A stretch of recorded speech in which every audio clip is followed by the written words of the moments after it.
whoever's listening, if they're willing to be brave and have the courage to do whatever God's telling them to do, that's going to be the very best path. Welcome to the Marvelous Moms Club podcast, where you'll be not only allowed, but encouraged to dream big dreams and imagine the very best future for yourself and your family. Throw away expectations and perfection and embrace the messy beauty of what it means to be a marvelous mom. I'm your host, Kirsten Tyrell, and I can't wait to help you discover what makes you marvelous. What's up, everybody? Welcome to today's episode. I just wanted to give a little bit of like a prep before we jump right in. Today's guest is fantastic, and I love her and adore her, and you'll hear me say that again and again. But I just wanted to set the stage a little bit. You guys have heard me talk in previous episodes how I was going to launch the Full-Time Family podcast. And then I backtracked a little bit, and I laid in bed one night and made a checklist, and I was like, benefits of starting a new podcast versus just putting fresh series content on the one that I already have. And I love this community, and I love what we've already built. And everything's done, and I'm like finally coming to the stage where I'm not overcomplicating life. So I've had Corrine on the episode or on the podcast before, but it's been over 3 years. It's been about 3.5 years, which is so crazy that the podcast has been around that long. She was episode 73. I will link to if you guys want to check that out. But I reached out to her when I was starting Full-Time Family because she was one of the first people that I thought about, because I feel like she emulates the whole entire theme and methodology of what a full-time family is. So you're going to hear her story. You're going to hear a little bit more because things have advanced since 3.5 years ago. We would all hope so, right? Like we all grow. And her story has become even more fascinating to me. So you guys sit back, relax, enjoy this episode with Corrine of Mint Arrow. I can't wait for you to hear it. Corrine, welcome to the podcast. Welcome to Full-Time Family. This is so exciting, and I'm really excited to have a chance to chat with you again. I know I interviewed you on Marvelous Moms Club. It feels like an eternity ago, but it was probably, 2-3 years ago? I don't even remember. It's been a while. I don't either. It's been a while, but thanks for having me on. This is so exciting. Of course. Well, I love you, and I've adored you previous to that. And of course, ever since that, I love following you on social media. And you're inspiring to so many women who are wanting to build a home-based business. And we'll kind of get into your backstory a little bit on how that evolved. But I just want you to know from my standpoint that you're somebody that I admire. You're somebody that I love to make sure I'm checking in with frequently. And I don't even shop. Like I'm just going to come out and admit it. I'm not even a shopper. I don't even like buy there are some things that I buy through your links because, I buy those things anyway, and I'm going to support you. But other than that, like I'm just here for the stories. I'm here to support you, and I'm here to kind of like follow how you're doing it all. And that's why I thought you'd be such a good fit for this podcast, because there are a lot of people who only see the finished result. And I want to kind of go into like, what does that look like? And how have you grown a family that looks a lot different than it might've looked 20 years ago? So let's, thank you. You're welcome. That's so nice of you. Let's talk about it. Yeah, let's talk about it. So maybe give everybody a little background. Even if they've heard you on Marvelous Moms, it doesn't matter. You guys, we're just going to talk Corrine's backstory now. And I love how kind of that entrepreneur side of you came out after kids. So if you want to give everybody a little rundown of how Mint Arrow started and all of that juicy stuff. Sure. So my name's Corrine Stokoe, and I live in Southern California. And I'm married to my husband, Neil, who works full-time with me at home too. And then we have 3 little girls. We have a 6-year-old, a 4-year-old, and a 1-year-old. And when my 6-year-old, she's actually, I don't know when this is going to come up, but she's going to be 7 at the end of this month. She's almost 7. I need to get used to thinking of her as a 7-year-old.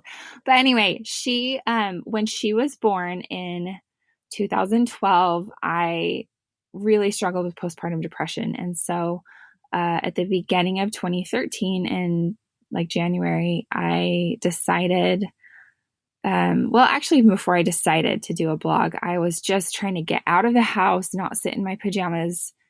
And it was cold. It was like winter in Utah, and just really struggling with postpartum and that new phase of life of, oh my gosh, my whole existence is just breastfeeding and changing diapers. So I really was like, I had a lot of friends and family tell me, you have to get out of the house at least once a day, even if it's just to go get a Diet Coke. Like you have to get out of the house once a day. So I would get myself dressed, bundle the baby up, and we would go. There's not a lot of places you can go when it's snowing. So we would go to the mall, or we would go to Target, and just walk around, and I would find things on sale. I had like this knack for finding deals everywhere. so I would post them on my personal Instagram with the hashtag someone go buy this. And it Mm-hmm. was just kind of fun. It started with a Jenny Lind bed that was a full size bed that I had no need for, but it was this amazing deal that I found. And I posted that. And I said, if anyone needs a Jenny Lind bed, this is so amazing. It was like $100 or something crazy like that. Wow. And people were like, oh, this is so fun. You should start a business doing this. You should start a blog. And I was like, oh, sure. This will be something fun to occupy my time. So I Yeah. started doing that. And it just kind of took off pretty quickly. And I mean, when I say pretty quickly, like it's been a very long, slow work in progress over the last 6.5 years. But at the same time, as far as how fun it was, how excited people were, and it started to grow, and it was like, this feels like something I could do. So it started off just as a kind of a side hustle, and then now it's our full-time, that's our full-time job, mine That's and my awesome. husband's, and we have a team too. So That's so yeah, great. it's great. So how did that transition happen, bringing Neil into your business? What was he doing before, and kind of where at that point, not like how much money were you making before you brought him in, but where did it feel like the right fit for you guys to kind of bring that husband home? Because I think it's interesting, just a little bit of like a thought about this, is how back in the day when people lived on farms, like husbands, they worked the farm, they were together all the time. And then somewhere along the way, like, Families. yeah, we separated to where you go do your thing, I do my thing. And I love Mm-hmm. that there's this unification happening when you can bring your husband home to work with you, that you guys are in it together. And I think that's how it was kind of always intended in a sense. So what was that like for you guys, that transition of where was that always kind of the goal? Once you started realizing this thing could make money, did you realize like, No. Well, first of all, I didn't even realize I could make money, period. I started it and I started posting deals and links and whatever. And one of my friends' husbands called me and said, so my wife's been looking at your stuff and she really loves it. And I'm just wondering, how do you plan on monetizing? And I was like, what does what does that that even mean? mean? He was like, well, how are you going to make money, Corinne? And I was like, oh, I don't know. Maybe I'll like slap an ad on there someday. I have no idea. Yeah. So, he was kind enough to kind of give me some strategy and help me figure out how I could start monetizing. But even at that, for a very long time, I put every penny of the business back into the business Mm-hmm. for the first year and a half. I really was very strict about that. And we didn't, it's not like we would get, a check for $50 and go out to dinner. I really was strategic about, okay, I need to buy clothing to create the content, or I need to buy new camera equipment, or I need to have a place to host my website. I just tried to, I don't even know where I picked up that business tip, but somewhere along the line I had heard that if you wanted Mm-hmm. a business to grow, you needed to put the money back in. So I did that as long as I possibly could. And exactly a year into having the blog, we moved out to California, to Southern California Mm-hmm. from Utah. And then 6 months after that, my husband was laid off. They did a bunch of layoffs. He was in kind of a newer startup company Mm-hmm. for medical devices. And so that was a huge blow to us. We were like, oh my gosh, we weren't prepared for that. So I was like, okay, I'll just work really hard until we figure out what we're doing. Mm-hmm. And then he ended up actually, a few months later, we decided to just put our doTERRA business online and see how it did. And that ended up really exploding at the time that we started it. Mm-hmm. I think that it wasn't as big as it is now. And we came in at a really good time, and we were super blessed and fortunate to be in a neighborhood with some of the people who were like at the top of the company, and they really mentored us and helped us. And so we learned to work side by side. So Mm-hmm. Neil ran our doTERRA business. I ran the blog. We were both working from home, doing separate things. Yeah. And that worked really well for us because Neil really had his own thing that he grew, and I was continuing to grow the blog, and we were just growing side by side. And with doTERRA, it really taught us to work together because we would sit down and say, okay, this month, what's our plan? How are we going to market this? What are we going to talk about?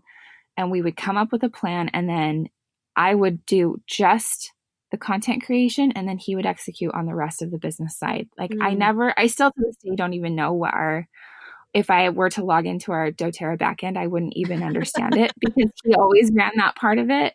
Yeah. So we did that for a few years and that worked out really well. And we still say like doTERRA taught us to work together. Yeah. And how to have those very defined separate roles. Mm-hmm. And we did that until 2 years ago at Christmas season. I was pregnant with Millie and my assistant had just quit. And I still remember I flew my mom in from Salt Lake because I had to shoot, I think like 9 collaborations in one day. Oh And my I was gosh. just basically on the brink of a meltdown because we just Mm-hmm. had committed to so much. And I just looked at Neil and I said, it was on that same weekend too. He had a doTERRA training he was supposed to go to, like an all day thing. And I just looked at him and said, I need you. I can't, there's no way that I can create all of this content unless you're here helping me. And at that moment, we really knew that, and we talked even more through that weekend. And I just said, I either need to bring on a business partner or you have to quit and work with me full time because it's just too much. Right. So he came on, we hired some more people, we distributed the work a little bit better so it wasn't all so heavily placed on me. And it's been amazing. But I don't think we could have gotten there if we hadn't had the opportunity to work side by side into separate businesses from home Mm-hmm. and understand like what the dynamic needed to be Yeah. before that, if that makes sense. It does make sense. And maybe it's just because you're speaking to the right person who's gone through a similar transition where I get that 100%. And I'm even kind of feeling like we're in the middle of the transition still now, where we're still trying to make sense of like, you have these talents and skills and you can do this business, but I can do this Mm-hmm. business. But maybe, maybe it would be better if we did it together. We already know how to be around each other all the time. We're home together all the time. We talk about business all the time. It's just kind of one of our bonding elements. We love working on projects together. And we did this event in March here in Nashville, and we kind of looked at each other and we're like, this is really comfortable. Like, this is not like easy. It was really hard. But once we got to it, we're like, we're in our genius zone when we're together. Why have we been trying to build something separate from one another? So Yeah, I get that's that. so cool. Yeah, I do. And it is true. Like, you kind of have to develop as individuals so that you can come together and bring those talents and skills and see how they complement each other. So Yeah. it's pretty cool. And it's mystery solved for me because I followed you long enough that I remember when doTERRA was like a pretty big element of your business. And even when I interviewed you on Marvelous Moms, that was still the situation. Neil was heading up doTERRA and you were doing the blog. So thanks for clarifying Mm-hmm. for me. That was the day. That's how it happened, where we stopped seeing doTERRA posts Yeah. as much. Yeah, and we still love doTERRA. It's still kind of a small business that we keep going, but Yeah. it's not like a big focus. It just was one of those things where it's kind of like the book The One Thing. We were Mm-hmm. like, okay, we can't keep growing doTERRA and growing my blog at Yeah. the same time unless unless we were even more separated, if that makes sense. Yes. Like we couldn't keep doing both. And so Yeah. not to say that you can't do both. I think it just for us, that was what was right at that moment. Yeah. Well, and that brings But we me. still love the product. We still use it. We are still super duper fans. Yeah, girl, So trust me. You should see. I did an Insta story the other day and showed just one container of oils, and I was like, "Is this normal? Is this above average? Is this where do I fall on the scale?" And it was pretty much 80% said I'm above average. I have not too many because they're good, right? But I had like 10 peppermints, and I'm like, this is crazy. I love doTERRA too. you can never have too much. It's true. Yes. Well, that all of kind of what you just said brings us really to the evolution of the full-time family concept too, because this is something I think I've had to learn the hard way, and things that people fail to realize when they are building a business from home is you're not building the business to replace working all the time, right? Like, the point of that and the point of you doing something that allows you to be home is having the time freedom to actually be home as a parent. So I Mm-hmm. want to know a little bit about what that looks like in your family, but also just to see if you agree with me on saying, like, you still could have done both, but there's really no way that you could have thrived as the family unit you wanted to thrive as if you guys were constantly trying to solve every single problem and run and conquer every single mission, instead of thinking about how can our business exist as a business to allow us to have the identity to exist as a family, as a husband and wife unit, and really have a life that exists beyond what's bringing in our income. Right. So I think that for us, and for me especially, if I want to be the kind of mom that I want to be, and that we want to have the kind of relationship that we want to have, and be able to be heavily involved in other things that are very important to us, like our church community and serving there, and serving within the 12-step community, which is something we're super open about. Yeah. Which takes a lot of time. It takes time to be on the phone with other people who need help, who are in the situation that you were once in, and to be at meetings. Neil facilitates a 12-step meeting every week, and I go with him. And, there are things, Yeah. there's more to life than work. And Right. in order to be able to do those things, for us, it meant bringing more people onto our team so that more people can help with those business responsibilities. Mm-hmm. And so I think that I experienced that burnout of, oh my gosh, there's just not enough of me to go around. And we still experience this sometimes, but Mm-hmm. I think such a big part of that is being willing to outsource and being willing to let other people help you, and to not, I think there's a huge breaking point with entrepreneurs, and especially, in my opinion, women who just feel like nobody's going to do it just like me. Yeah. And the truth is, there are plenty of people who can, if you teach them, they can not only do it just like you, they might even do it better than you. Yeah. So, and that will allow you to be more of like a real human. I always know that we need to do less or hire more people if I feel like I can't do human things like get a workout in, or, I'm too stressed to be able to feel like I can have real conversations with friends or things like that. You know what I mean? Yeah. So, certainly I think there's a lot of focus on be a mom, but I think most women, in my opinion, and for me, this is the case, I'll work myself to death as a mom and a business owner at the same time. Mm-hmm. But the things that I have to pay attention to are the, like, filling up your bucket of like being a real human. Did I Yes. have time to take a shower and get ready, or go on a walk, or do a small workout, or go to lunch with a friend? Like, those are the things that I feel like start to go, that allow us to be good people in these other realms that we're giving 150% to. Yeah. Like being a mom and being, whatever it is, a content creator, a business owner, a shop owner, whatever. Yeah. So I agree with you. And I think even as you're saying that, I'm like, I remember being so busy at different points of building a business where I needed a good cry, and I wouldn't let myself cry because I didn't have time for that. Like, it didn't fit yeah, into my schedule. Have you felt that way before where you're like, you nope. have to, you have to be a human. You have to have room to be Yeah, a person. exactly. And Yeah. I think that's a trap that we can sometimes fall into, of everything has to have meaning, everything has to have intention, everything has to stay busy. And it kind of pulls us away from the whole point of why we're doing it in the first place. Like, you Yeah. didn't build this income stream from home so that you could be less present for your family and less present for yourself and have no time to develop as a human. So I think that's really good insight too, as if anybody listening is trying to do that, where they're trying to build a blog, they're maybe even following in your exact footsteps, there has to come a breaking point where you can't have your identity tied up in the success of your business. You have to still have a life and a purpose that's beyond that, so that you can thrive and actually enjoy your business, right? Mm-hmm. Yeah. Yep. So what does it look like for you guys? You have 3 young children, and here's what I love about that too, is we live in a day where most of the big successful names in entrepreneurship that I follow on social media or that I'm reading their books, they don't have children until after they've had their financial success, or maybe they still don't even have kids, right? And Mm-hmm. I think it's a different layer. We're stepping into this. A lot of mompreneurs emerging. They're building a business and a family at the same time. Your business was born at the same time your child. Like, it was kind of came out of necessity for your sanity. So what has that looked like for you guys? And how does it look now with trying to balance it all and keeping the focus back on your family? So I think that, I'm trying to understand your question. So you mean, like, where is the balance in being a Just mom even and a more business like, owner? yeah, like, what does it look like for you guys? Kind of a day in the life. What is the scenario? Even what does it Oh, look okay. like in the past, and what does it look like now? How do you make it all work so that the intention still Sure. comes back to family? Sure.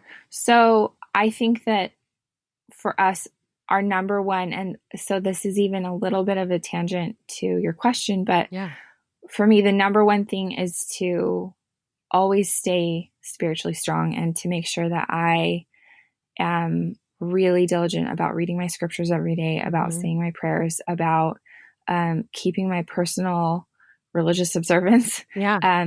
In very much like I cannot let that go to the wayside ever, because if I'm keeping that in line, then I feel like I'm able to have like what we call the spirit to guide me in motherhood and owning a business and all of those things. Because if I can make sure that I'm reading my scriptures every morning and I'm saying my prayers before I do anything, then this is just my honest answer. Then I feel like the spirit can tell me, you need to take Lila to school today, or, you need to drop this thing and do that instead, or move things around. That's the beauty of why we do what we do, is Right. so that we can have those flexible schedules. But if I'm not in tune with the spirit, then I'm not even getting those promptings, and I'm not even knowing what I need to do or not do. Right. So that's number one for me. But on a more tactical level, what it looks like is I have a lot of help. People will ask me like, how do you do all of it? And I'm like, well, we have a lot of help.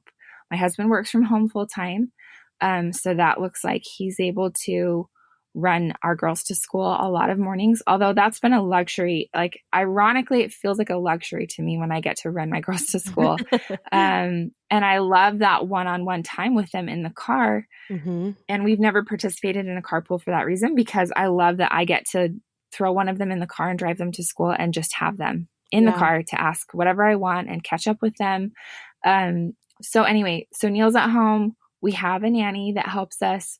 And we have chosen very intentionally to work from home. And that definitely makes us less productive in a lot of ways, because we most of the time have somebody climbing on us or coming in and coloring next to us or asking us questions. But I love it. I feel like the benefit of being around for what we call the crossroads outweighs the less productive moments that we have. I mean, I think, yes, in some ways we would be more productive. And that's right for other families. Like I know other entrepreneurs who they feel like, I'm a better mom if I go, I sit down in an office with no distractions, I work hard, and I come home and I turn work off.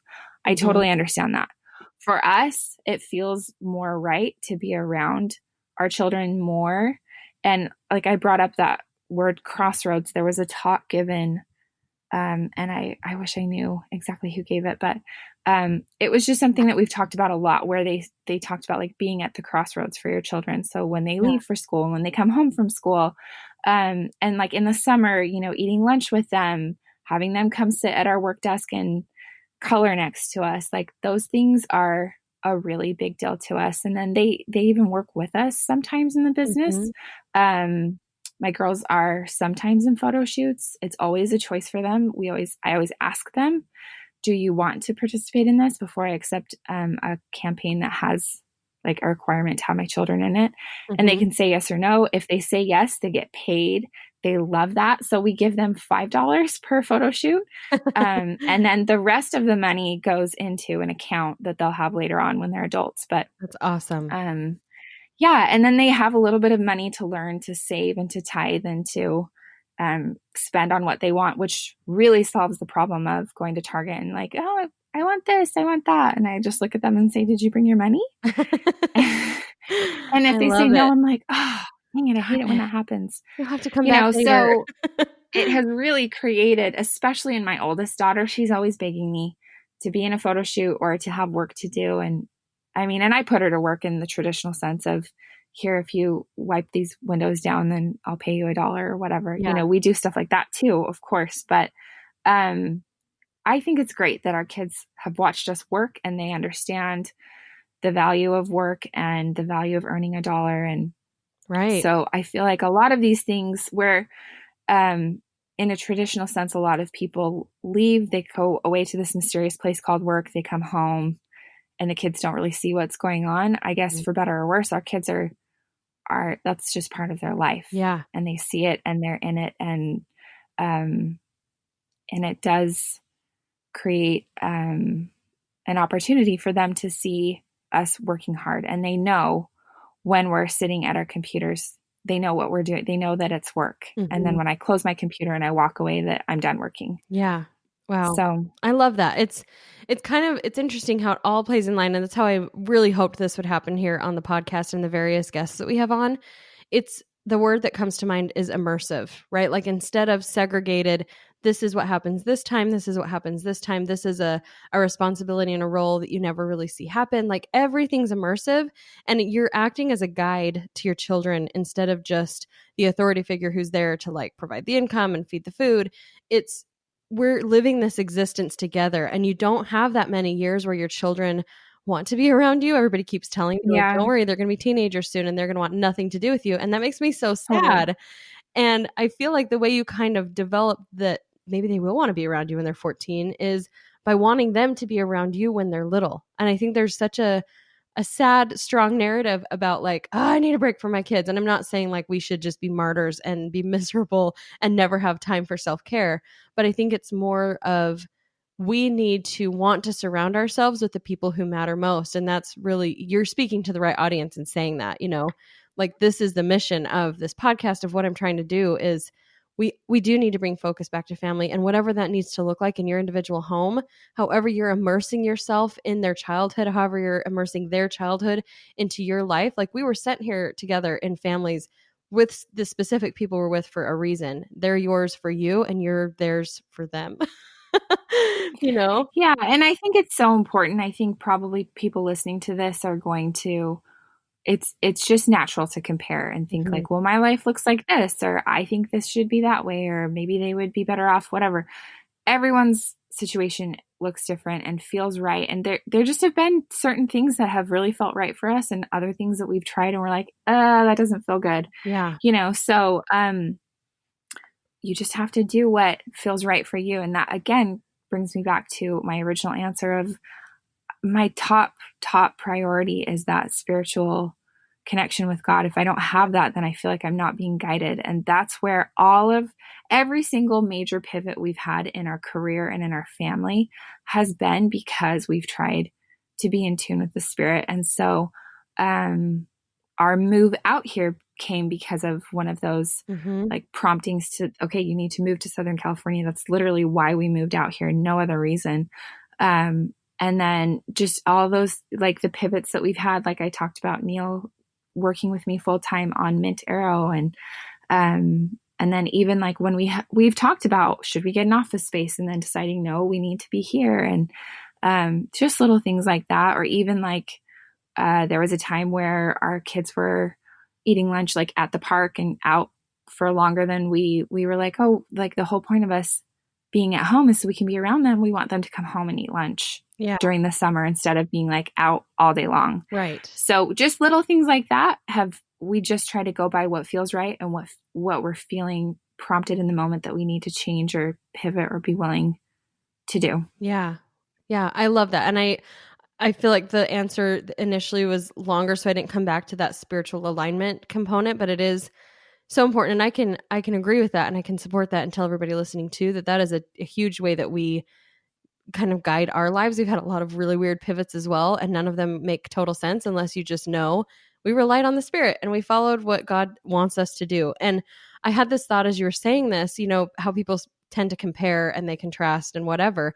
I think if we were able to look at everybody and know like God's guiding their own journey and we think about that, just that simple thing, it kind of takes out that element of I don't even need to compare because clearly they're on a path they're meant to be on. I'm on a path I'm meant to be on. And there's Mm-hmm. no need to make sense of it. I think we try to make sense of maybe this means I'm doing it wrong. If I don't homeschool, then maybe I'm doing it wrong. If I don't work from home, maybe I'm doing it wrong. No, you're not. Like you're given an individual circumstance. And when the prompting comes, if it does come that you need to do this or this and you don't follow it, then you're out of alignment, but it has nothing to do with what Corrine or Kirsten is doing in their lives and how they're raising their families. It's just kind of like, this is just inspiration and ideas and how we're following that guidance and how we are listening to the call to bring the focus to our Mm-hmm. families. That's why this exists. It's not to say, here's the Totally. guideline, here's the rule book on parenting and being a full-time family. This is just an example of what it looks like when you do like lean into that. So I love that. Yeah. And I can see that it's very evident every day if anybody follows you on social media, which if they're not, they need to be, not just for the great deals, but for the inspiration to use the Spirit and use scriptures and God to align yourself with something much bigger than what we can see in this concrete, ego-driven world. So Yeah. I Yeah. appreciate that That's really answer. important to us. Yeah. Well, I love it. And I love that you guys have kind of found a way that you can bring that emphasis to your family, that you're raising your kids in the way that makes sense for you. I think if you were to give anybody, I know it kind of been giving a big, long chunk of insight to people, but if you were to give people some advice as they're maybe embarking on, they feel that call, they want to have more time and attention with their families, but they're going through the beginning phase, they're going through the struggle bus. What is advice that you would give them as they're just starting out and they're kind of wanting to fall down that same path? Hmm. Yeah, I would say like listen, be willing to listen to the still small voice. Like Mm-hmm. and there are I love Joanna Gaines's book. She talks about specifically about like listening to the still small voice. She talks about how she opened up this little dream shop of hers and then the voice told her to shut it down because she had little kids and needed to be at home and she was partially devastated but decided to just do it anyway because that's what she knew she needed to do. And then she felt like God will make this up to me. And then obviously he has made it up to them. A little bit. And I feel like, sometimes the things that we need to do and sometimes that means doing something that isn't traditional. Sometimes it takes a lot of courage Right. to listen to the voice and to do whatever you feel compelled, like really, really feel in your heart and in your gut what you need to do. And that's my biggest advice. I really feel like none of the things that we have are because I'm so smart or I did anything so great. Like certainly I worked hard. Yes, we have, like I said in the very beginning, like there were little strategic things I did, like putting the money back into the business. But Yeah. even that, I really feel like all of the things that we've done right, all of the good things that we have are because we've just tried really hard Yeah. to give our will to God. And that's like a big part of the 12 steps. You, in two different steps, in steps 3 and 11, you really like surrender your will to God, or even if you're not, a believer in God, and like at least to a higher power. The literally the 12 steps of recovery, and I know this isn't about recovery, but they don't even work unless you at least have a higher power. Yeah. You cannot do the steps without a higher power. So even if you don't believe in God, the universe, something bigger than yourself. And if you can call it intuition, you call it the spirit, whatever you want to call it. For me, that's our Heavenly Father. And I know that when I allow Him to guide our path, it's so much better than anything I had in mind. Honestly, what I had in mind for myself was be a stay-at-home mom, which there's nothing wrong with, but and that's such a beautiful path. But my only hope was to be a stay-at-home mom, drive my kids around, go to lunch with my friends, get my nails done. I mean, that was seriously the only thing I had in mind. And God had something else that He needed me to do. And in some ways it is it's so incredible in some ways. And in other ways, I have to be willing to give up my pride of like, do I look like the best mom to everyone else around me? Mm-hmm. And I have to know within my heart that I'm doing what God wants me to do, including the way I'm raising my children and the way that we're living our lives and trying to share the message that He wants us to share. And that's just what I have to do because I know it's right for me. So I feel like for whoever's listening, if they're willing to be brave and have the courage to do whatever God's telling them to do, that's going to be the very best path. I love it. Oh, we can end right there because that was so insightful. And I was almost going to ask a question of like if you had any regrets or anything of the way that you've done any of this. And I don't even want to go there because I feel like you kind of addressed it I head really on. don't. Yeah. No, I don't. I feel like, anything that's been maybe sort of a mishap has been a learning experience, So we've just learned a lot along the way. And I feel like that's what most people have to do. Right. But we've just been really, really blessed, honestly. I love it. So just feel really grateful for that. Well, thank you so much for coming and sharing that. I think it's always fun to kind of hear the behind the scenes, even though I know through Insta stories on social media, we're still seeing parts of it, but just to hear the story from beginning, not to end, but to where it's currently at is really, really powerful. Yeah.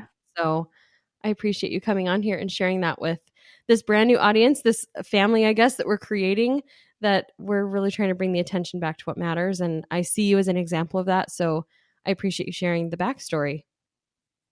Well, thanks, Kirsten. Thanks for having me on too. This is so fun. It's so fun you're so good at interviewing, so good at doing this. So Oh, thank you. this is really fun, and it'll be fun to listen to all the other episodes you have coming out too. Yeah, I appreciate that.